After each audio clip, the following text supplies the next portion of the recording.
começar, o baú está de volta. O primeiro baú de 2011 vai falar sobre um campeonato disputado por 6 seleções no Uruguai, na virada do ano 80 para 81, o chamado Mundialito. O Uruguai, para comemorar os 50 anos do título mundial de 1930, organizou um campeonato com as principais seleções, ou com as seleções que já haviam sido campeões do mundo até então.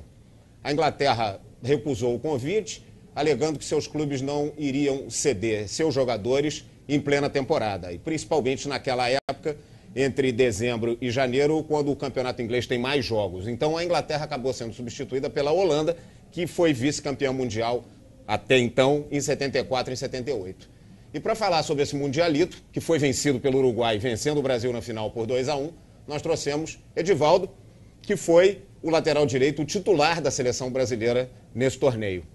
Um torneio em que a seleção brasileira levou quase todas as suas feras, à exceção de Zico, que estava machucado, se recuperando de uma contusão e não pôde participar. Você tem uma boa memória desse campeonato, né? Afinal de contas, você fez um golaço contra a Argentina. Realmente, boa tarde, Assaf, um prazer estar participando, né, aqui do programa Baú. Eu acho que foi um momento na minha carreira, né, muito importante, até porque um campeonato do nível que foi, todas as seleções que estavam participando, eu acho que para mim foi uma glória. Os seus principais jogadores. Exatamente. Então foi uma glória ter participado daquela competição e realmente são assim coisas que só trazem alegrias para que a gente possa conversar, bater um papo. Estou aqui à tua disposição para responder. É claro que o teu grande momento nesse campeonato foi o gol que você fez contra a Argentina, que não vai sair jamais da tua memória, afinal de contas foi o teu primeiro gol pela seleção brasileira, né? E isso é evidente que as pessoas não esquecem. Mas como é que foi esse gol?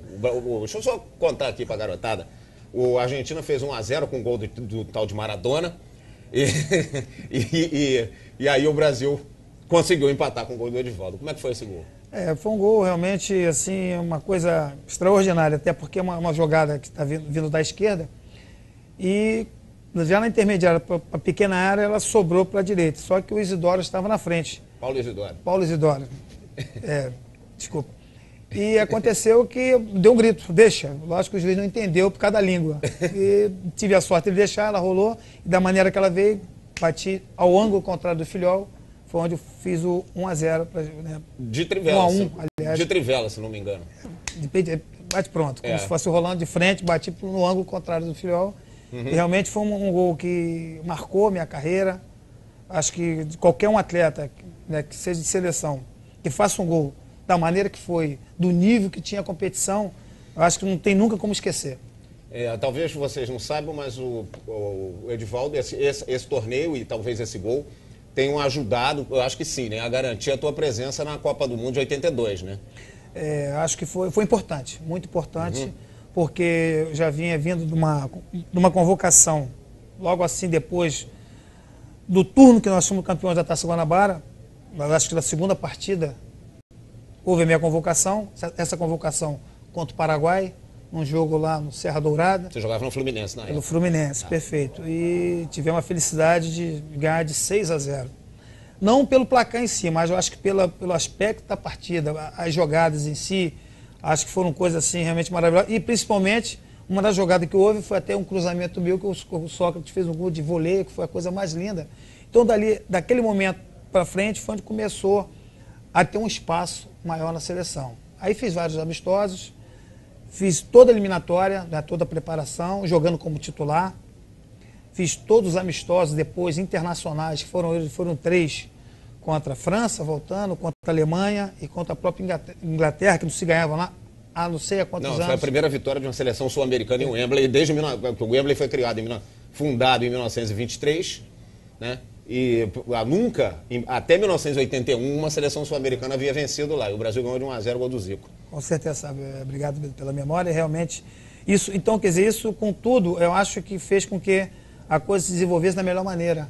E, com certeza, ali já estava praticamente já carimbando meu passaportezinho para ir para o Mundial. Tive uma contusão uns 4 ou 5 meses antes do Mundial, mas aí do Fluminense já tinha ido para o Internacional, lá me recuperei.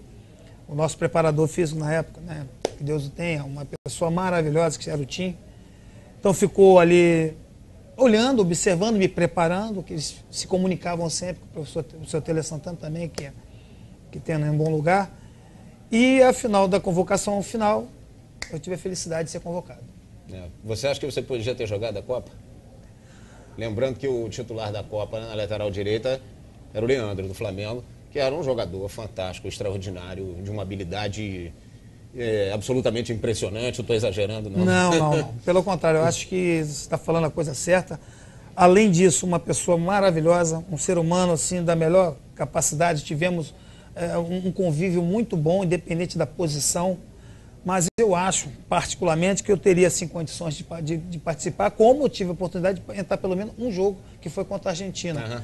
Mas eu acho que ali dentro a gente tem que ter o respeito ao atleta que está ali, né? Está trabalhando. Eu acho que se o seu Tele optou, acho que foi uma coisa que ele sempre fez. Portanto, na minha convocação, como o Getúlio estava machucado, eu fiquei, não saí mais, então foi a mesma coisa. Então aconteceu também com o Leandro. Mas eu acho que o importante foi você ter o convívio, você ter participado. E sempre tem, né? A gente ouve até hoje, eu acredito que não tem como sair da memória, não do povo brasileiro, como mundial. Foi uma das seleções que encantou o mundo. Infelizmente, perdemos, mas é a vida. Mas ficou para a história. Nós já conversamos sobre isso. Voltando ao Mundialito, lembrando a vocês que o Edivaldo jogou no Fluminense, ele é de Campos, mas ele jogou no Fluminense, Campos, interior do estado do Rio, depois jogou no Fluminense, jogou no Internacional de Porto Alegre, jogou no Vasco, do Rio, e depois foi jogar no Porto, em Portugal. Né? Mas você só encerrou a sua carreira com 40 anos. Quarentinha. Até porque eu acho que é o fato de você se cuidar, treinar. Eu sempre tive uma vida regrada, lógico, a gente não pode misturar as coisas. Eu acho que o fato de você ser um atleta, você tem que respeitar ser atleta. Eu acho que as coisas que você tem de diversão, isso fica uma coisa à parte. Então, eu sempre coloquei na minha cabeça de ser atleta é você gostar daquilo que se faz. Então, o Edivaldo por isso que eu joguei até esse tempo. Na época que você jogava, as pessoas diziam que o jogador que tinha uma capacidade física como a tua, chamava que o jogador tinha um físico, uma coisa de vaca premiada, não é isso? Não, eu chamava Edivaldo Cavalo. Cavalo também, né? Isso. É verdade, cavalo. Pela força, pela vontade. Um físico então, de vaca premiada, como diziam, vaca e cavalo. Então, mas não é por aí. E o fato é que o Brasil acabou perdendo a final para o Uruguai por 2-1. Né? Eles fizeram 1-0 no começo do primeiro tempo, Sócrates empatou e, sei lá, faltando uns 15 minutos, né? Um centroavante que era até meio baixinho, chamado Victorino, fez um gol de cabeça se abaixando na defesa brasileira. Até porque eu acho que nos pegaram de surpresa, porque a gente não esperava até então pela derrota em si. Eu acho que foi um campeonato que ele curto, mas que nós conseguimos se enquadrar, se entrosar, pelo menos a equipe, né? Tendo fora o Zico. Eu acho que é uma coisa que foi uma perda para a gente desse torneio muito grande. Mas eu acho que nós tivemos chance de ter ganho o campeonato. Então, para a gente foi uma surpresa perder esse torneio. O Brasil empatou com a Argentina 1-1, goleou a Alemanha por 4-1. E garantiu a vaga na final. E aí, num momento em que o Brasil vinha melhor no campo, porque o Uruguai sentiu o gol brasileiro, não é isso? O Brasil acabou tomando um gol que eu diria meio espírita, né? O baixinho fazer um gol agachado, enfim.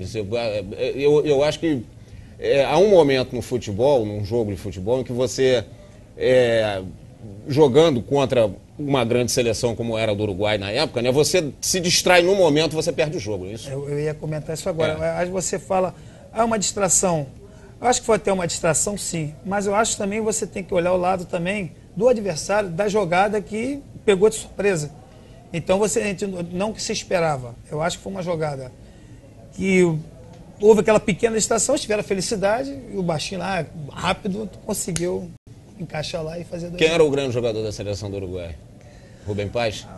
O canhoto, o gringo era não ter jogado junto. Depois ele jogou a teu favor no Internacional. Com certeza. O Diogo também, eu gostava do lateral. E o Diogo Forte também. De Leon, zagueiro. Rodolfo Rodrigues, goleiro. Rodolfo Rodrigues vai embora. Quer dizer, uma seleção realmente, uma seleção boa. É verdade. Então, acho que nós nos perdemos por qualquer seleçãozinha. Foi uma seleção que ela era bem administrada, tinha um conjunto muito bom e ganhou, né, a sorte também, né? E teve a capacidade de ganhar de uma grande seleção, que era a nossa, né? Com certeza. Mas tudo isso ficou na tua memória e você tem saudade. Com certeza. Um pouquinho, fica, né? Um pouquinho. Tem, Fica porque você sente que teve uma perda de uma competição muito importante em termos de carreira, né? Então, acredito que... Eu acho que a saudade mas realmente... de qualquer forma continua fazendo você ser lembrado até hoje. Ah, sim. A gente fica feliz com isso, né? E principalmente participando do programa dessa categoria. Obrigado. Dessa coisa grande, né? Então a gente se sente feliz, agradecido, ser lembrado é importante, porque as pessoas dizem, o brasileiro tem a memória, né? Não tem memória. Mas eu acredito que o trabalho que é feito, com essas lembranças, só nos deixa felizes, continuar o trabalho, né? Como eu tenho feito hoje, sendo funcionário do Fluminense, time que me projetou. Então, e agradecer pela oportunidade. Mas esse programa só tem memória. Eu agradeço aqui a tua presença. E espero que você possa vir aqui numa outra ocasião a falar de outro bom momento, de um grande momento da história do futebol brasileiro e mundial. Gente, na semana que vem tem mais baú. Até lá.